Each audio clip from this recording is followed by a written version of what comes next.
welcome back, everyone. As you can see, we're still on the road, but we're sitting here now, remotely at least, with General Robert Spalding, CEO of Q Networks, also a senior fellow at the Hudson Institute. And we're going to talk today about these allegations that China may have been involved in some way in these elections. It is part of the different lawsuits, for example. General Spalding, it's real great having you back on Crossroads. Thank you. It's great to be back. So, of course, we're waiting for the lawsuits to play out still, but just given the accusations, I'm curious what your thoughts are on what would China's interest be if it were to interfere with our elections? Well, clearly, I think China believes that they have a much better relationship with a potential President Joe Biden. That's clearly, portrayed when you look at the immense amount of money that they funneled through to Hunter Biden.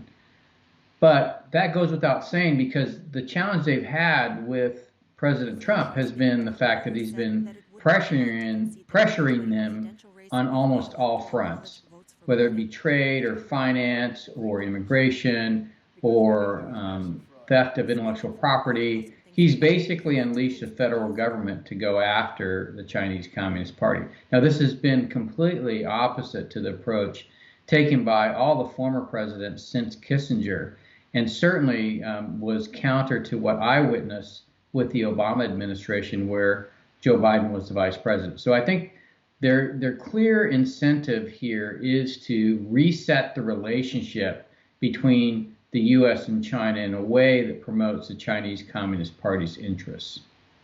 Now, if we were to look at, for example, the different accusations around China having some involvement, a lot of this goes into the voting machines. There are financial ties, we can say for sure, with some Chinese companies, with the companies involved with the elections. There are some examples of this. But on a deeper note, we can also talk about, for example, Chinese Communist Party political warfare operations. We know, for example, they have the General Political Department, Liaison Department, although I think it's moved to a different branch now. And they also have, for example, the United Front Work Department.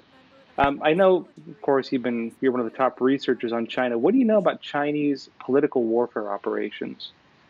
Well, first of all, they describe everything in a document called Unrestricted Warfare, written by two People's Liberation Army colonels back in 1999. In fact, I'm working on an update of the book to really explain to the American people what's going on here. But the challenge that we face is that the Chinese Communist Party sees political warfare as its primary motivation or primary axis of war.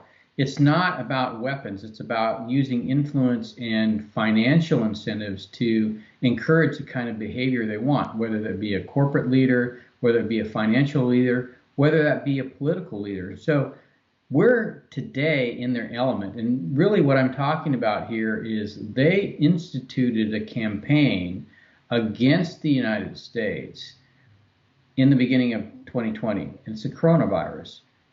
Xi Jinping himself, in charge of what was going on, the crisis in Wuhan, deliberately engineered the spread of the pandemic by allowing international flights out of Wuhan. At the same time, he blocked in domestic flights from Wuhan.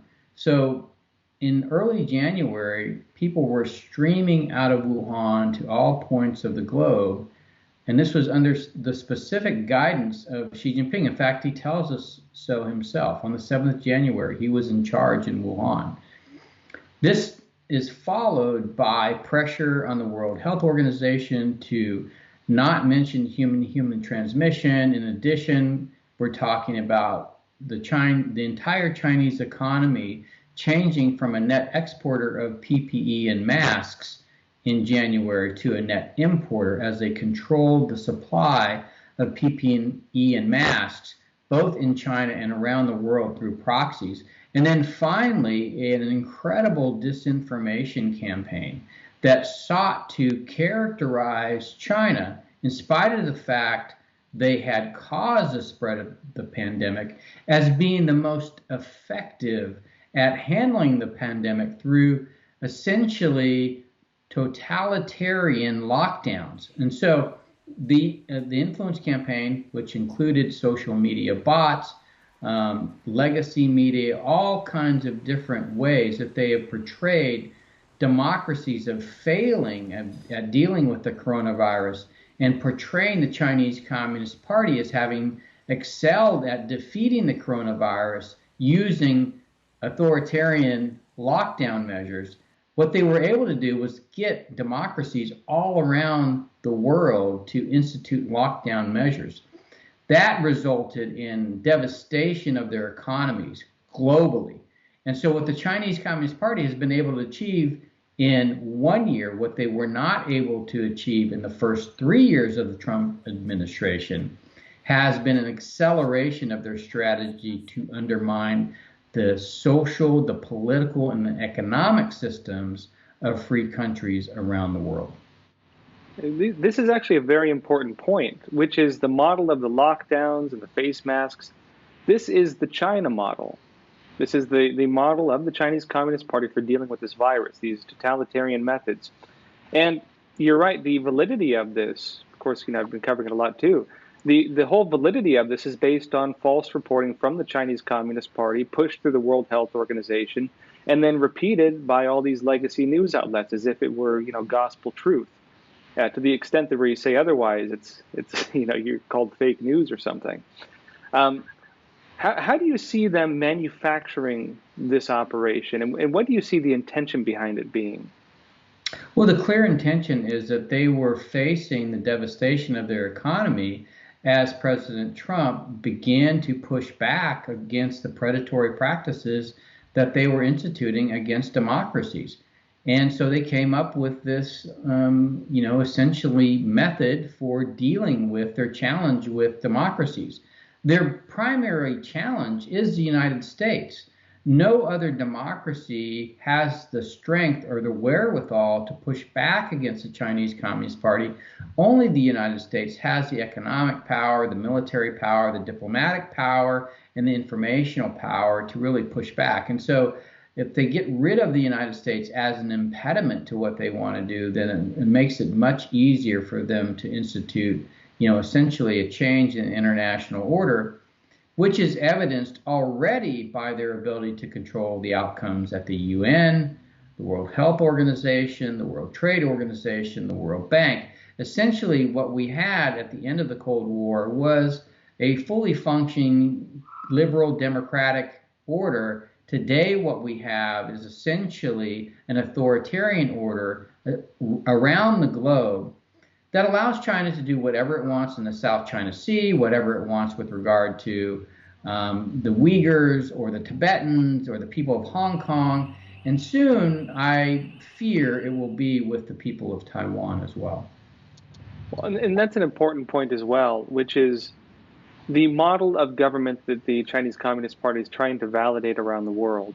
Because I know, of course, studying China for quite a while now, they view the battle with the United States as a battle for which system will be the future system that governs the world. They talk about the China model, they talk about the China dream. How would you describe this Chinese model of government, the Chinese Communist Party's model of government? It's a system whereby if you do not challenge the Chinese Communist Party's rule, if you don't challenge the party politically, and you abide by the Chinese Communist Party's mandates, whether you're a Chinese citizen or whether you're an American or whether you're a European, then you can essentially take advantage of the benefits provided by the Chinese Communist Party. So what they've done is essentially align Chinese Communist Party interest with the enablement of greed. And so they've done this in China. They've, they say in China to get rich is glorious. And in addition, they've been able to essentially incentivize the leaders of large tech companies, large financial institutions in the United States, the leaders of academic institutions, political leaders, and this is not just in the United States, but in democracies all around the world. And so essentially we face the destruction of the democratic order, but not at the hands of, an adversary wielding nuclear weapons or with shock troops. It's really using our own tendency to essentially fall victim to greed. It's simple greed. Yeah, and if we look at what the Chinese Communist Party is doing, they're of course, you mentioned unrestricted warfare. They're fighting a war on multiple fronts. They're fighting it through Hollywood, buying up the cultural apparatus, through medicine, buying up the different, basically controlling the supply chains of medicine and drug companies. They're doing it through business warfare, buying up GDP products of different countries, buying up supply chains, manufacturing of different countries, and controlling essentially the entire supply chain for global production. They're doing it through information warfare. For example, influence in the big media, influence through social media, even censoring, even for example, censoring the NBA or forcing news media to self-censor under threats of being forced out of China. We could go on and on with this, whether it's political pressure on different countries and the way they've leveraged that to essentially silence them diplomatically, which we have seen some holes poked in that during the pandemic, to even say, suppression of foreign dissidents through the networks at universities like the Confucius Institutes and other things. This is a system of control as far as I see it, the Chinese Communist Party is trying to establish in other countries without having to conquer them directly. I'm curious on your perspective when it comes to political warfare. How does a political warfare come to fruition? A political warfare operation, how does it reach its goal? What does it look like as it begins coming closer to its end goal? Well, interestingly enough, you could have said that there is political influence that takes place. I would say in this case, in the case of what's happened here in 2020, particularly with the US elections, you had essentially a secondary effect of the coronavirus. In other words, what happened was the Chinese Communist Party created the coronavirus. Ostensibly, I would imagine their thought process would be, if we harm the U.S. economy, this will prevent the re-election of President Trump. I think what they didn't anticipate, or perhaps maybe did, but I think that would be actually pretty prescient on their part. But what they didn't anticipate was the massive, massive use of mail-in ballots in the 2020 election.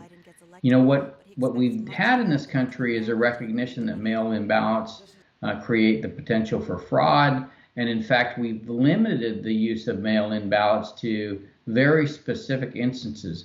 I, as a military member, almost the last in 30 years while I was in the military, used the absentee ballot system to vote. Now, that's a very specific reason, because I wasn't in my residence.